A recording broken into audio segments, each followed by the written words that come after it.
Today we are discussing my New Orleans Saints and who I think they will pick in the upcoming NFL draft.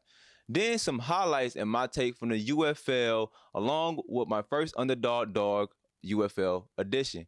And finally my thoughts on James Gunn's Superman movie. The news is packed and I got the lighter. Let's get high.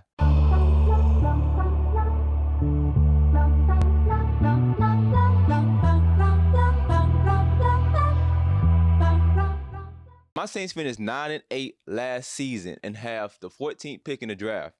But I'm not discussing just one pick for one player. Not even one pick for most of our players. No. This segment, I want to discuss who the Saints would draft with the 14th pick and the 44th picks. So let's start in round one, shall we? Now, a lot of mock drafts have us taking Penn State offensive tackle Olimiwa Fashanu, and I will be not upset in that if the Saints end up doing that. But another player I would suggest is Alabama offensive tackle J.C. Latham. Let me start here and say I would draft Olu over J.C., but if something crazy happens and he is going right out our pick, then I believe J.C. would not be a bad option because both are great pass blockers. I think Olu is better. Both have great use of their hands and can get to their stance quickly, especially with the health of left tackle Ryan Ramczyk in question this season. And Olu tackle is the right off for the 14th pick. Jumping into the second round, we have a lot more choices with our pick.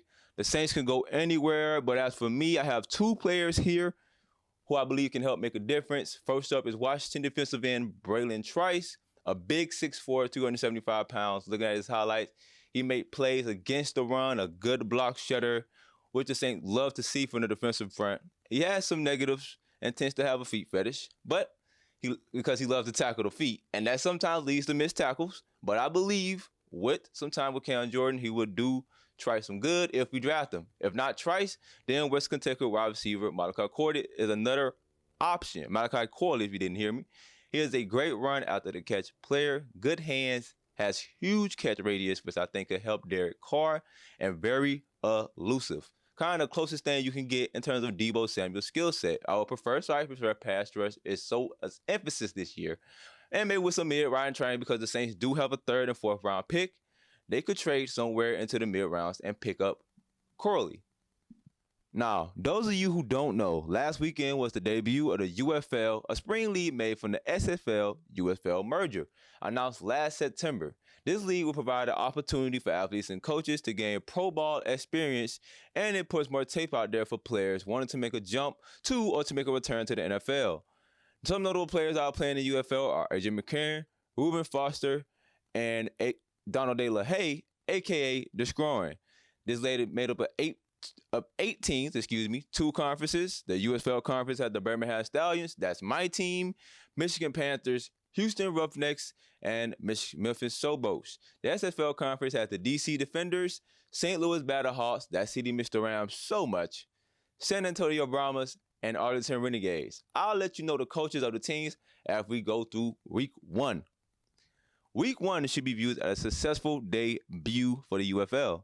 We had a close game, a weird game, and 2 games that were average but still entertaining. Going from worst to best, we kick off the segment with the Skip Holtz-led Stallions versus the Bob Stoops-led Renegades. You probably know Stoops from his head coaching days at Oklahoma. This game was all even first half, 11-11 tie going into the second, but former NFL third-round pick Matt Corral led the Stallions to a 16-3 run, made some clutch throws to put away the Renegades in the second half to win 27-14. He finished the day 12 of 21 for 201 and 1 touchdown. The Renegades lost, but they could consolidate having the first touchdown in league history. Next, we had the Reggie Barlow Defenders versus the Wade Phillips Brahmas. Phillips was a former head coach of the Denver Broncos and a well-respected defensive-minded coach. This game was the most fun with guys. You had the scoring debut, and he's a kicker for the Brahmas. A trick play which led to a center scoring a 40 touchdown and drama in the fourth. Back to the trick play, what we thought would be the scoring first pro league kick attempt. It ended up being a touchdown throw by punter Brad Wing to center Alex Millette. And for a fact, the greatest play in UFL history. And even more crazy fact, he wasn't even supposed to get the ball. With about 10 minutes left in the game, DC had a chance to tie the score being 12-20. They made it all the way to the end zone, but it was called back due to a penalty which the ref missed. But in the UFL, you have a super challenge where you can challenge any miss or made penalty, And John DeLance, who the penalty was called on, also got ejected for spinning at Brahmas D lineman. And then after Jordan Tayamu got rocked and the Brahmas received a penalty for taunting, after sitting out for a play, Tayamu returns and immediately throws an interception to Darius Phillips, who undercuts the route perfectly and almost takes it back to the house. But the Brahmas still scored and was able to get a 12-27 victory. Later that Sunday, it was the John DeFilippo-led Showboat versus the C.J. Johnson-led Roughnecks. Penalties, turnovers, and the Showboat's pass rush, it will lost Houston this game. Jay Carantano was the most accurate QB this weekend, completing over 75% of his passes. But when the dogs are chasing, you have no choice but to run or get mauled. Looked good in the first half. Case Cookis, a former Saint, looked good in the first half, completing the pass to Vinny Papal, who had the best toe tag of the season. And in the second half, the Roughnecks defense started to get stout, forcing turnovers, but their offense could not capitalize on them. They would have left at least 30 seconds to perform a miracle, but unfortunately, Isaiah Henry muffed the punt, and the Showboats recovered, so it was officially game over for Houston. And finally, we had the best game of the weekend, the Anthony Bett-led Battlehawks versus the Mike Nolan-led Panthers. It was defense first half as Panthers QB E.J. Perry, no relation, threw 2 interceptions, and the Battlehawks had a 3-0 lead to the Panthers. On the Panthers. Then both teams traded touchdowns in the second half, Perry using his legs to score 2 touchdowns, finishing drives, as West Hill had a good day rushing with 11 carries and 85 yards. A.J. McCarron, former Alabama and Cincinnati Bengals backup QB, came up big as well, leading 2 touchdown drives, a final drive that could have been the game winner. But the kicker Jake Bates had other plans. Perry had 44 seconds left in regulation, down by 1. The Battlehawks had a chance to get a stop on 4th and 6, but failed to do so as John Hightower catches a short pass and gained 15 yards after 2 incomplete passes from Perry. It was now 4th and 10. They are in field goal range, barely, but it will be a 64-yarder to win the game. But here's the kicker, no pun intended. Kicker Jake Bates for the Panthers had never attempted a field goal since high school. He was a kickoff specialist for Texas State and Arkansas. And basically, this game sums up why the UFL is important, and I believe it's here to stay. The stories, the heroes can be made, and it would be incredible to watch and fun to see who can make a name for themselves. And with Jake Bates doing our first ever underdog dog of the week, here's the call for the game-winning play in Ford Field. 64-yard try for the lead.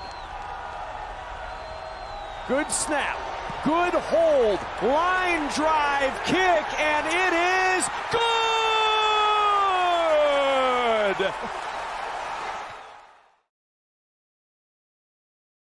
If you have not heard, James Gunn is now the co-CEO with DC Studios with Peter Safran.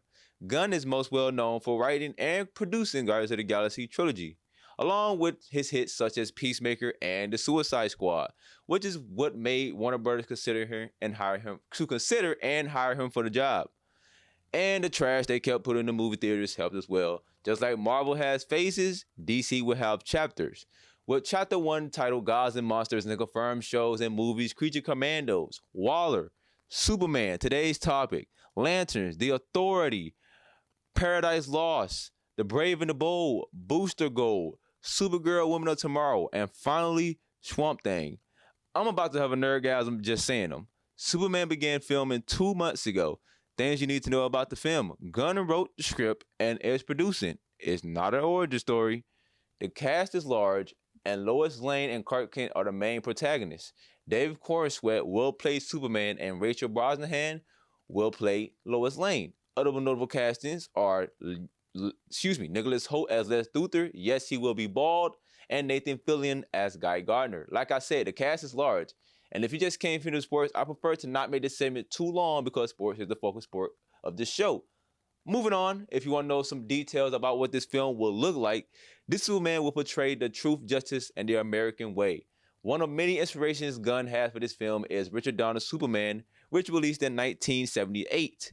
And now it's my top 2 movies of all time. Number 1 is The Avenger Endgame. Yes, I'm biased. I trust Gunn, and I believe this film will properly introduce us to the DCU. Although I am Team Marvel, DC has so many stories and characters that deserve a chance to be adapted to the big screen.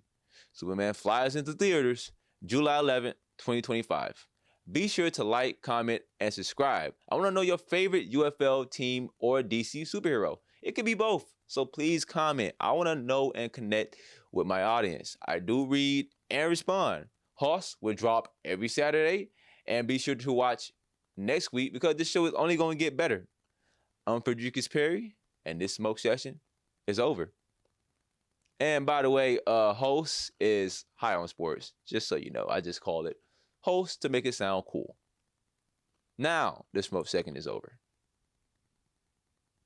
Bye-bye.